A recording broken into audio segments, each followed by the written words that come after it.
Le transport frigorifique, à proprement parler, s'est développé essentiellement après la Deuxième Guerre mondiale.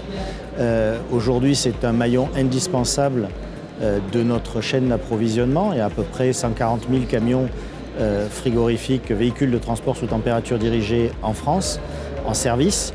Il y en a environ 4 millions dans le monde. En fait, lorsque vous allez acheter un produit au supermarché, on peut dire que globalement, il est passé au moins par 4 camions différents. Un premier du site de production de la matière première, alors ça peut être l'abattoir ou ça peut être le verger, on va récolter des fruits, jusqu'à l'usine agroalimentaire. De l'usine agroalimentaire vers le centre de distribution de la chaîne de supermarchés et ensuite du centre de distribution vers le magasin final. Donc ça veut dire que les produits sont transportés par 3 ou 4 véhicules différents. En France et en Europe, on est plus une évolution de la chaîne du froid pour répondre à des défis. Un des défis, c'est la distribution urbaine, distribuer dans les villes sans gêner la circulation, sans gêner les gens, sans faire de bruit, sans être visible. Le transport au sens large est un gros consommateur d'énergie, on en entend parler tous les jours, est un gros contributeur aux émissions de particules, de gaz à effet de serre, et la réfrigération aussi.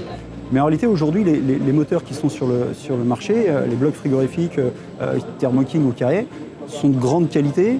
On observe, nous, extrêmement peu de pannes. Et le problème du transporteur, il est rarement là. Le problème du transporteur, il vient dans l'action humaine. Donc, la compétence d'Ecolis, et comme on équipe tout le parc et qu'on a une surveillance globale, je dirais agnostique des marques de véhicules ou des marques de moteurs, on est capable de surveiller la consigne de température, mais aussi et surtout l'ordre de mission, le véhicule, le lieu du client. Donc aujourd'hui, sur le Selfie, pour répondre aux problématiques de nos clients, nous présentons un certain nombre de solutions qui sont des groupes 100% électriques et qui sont bien adaptés à des motorisations alternatives telles qu'un véhicule au gaz naturel que nous exposons sur notre stand qui permet à nos clients de livrer dans les zones urbaines en respectant les normes environnementales et en faisant, si possible aussi, moins de bruit pour la livraison notamment du dernier kilomètre en zone urbaine. La réfrigération, c'est 20% de la consommation d'électricité mondiale. Donc quand on prend le transport frigorifique, un de ses défis, c'est l'environnement et en particulier la performance énergétique. Et pour répondre à ce défi-là, le Sémafroid a construit avec des partenaires le programme d'économie d'énergie Éclair, qui a pour but de réaliser des économies substantielles d'énergie dans le transport sous température dirigée au cours des 2 prochaines années.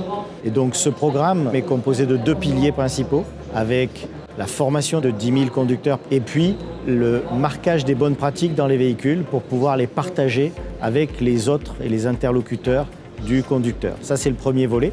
Le deuxième volet, ce sont des solutions digitales, des solutions logicielles. Donc ces 2 piliers réunis nous permettront de faire environ 141 millions de litres de fuel d'économie dans la durée du programme et d'apporter dans la durée des économies aux transporteurs et à l'ensemble des acteurs du transport sous température dirigée à travers de meilleures pratiques et des solutions digitales.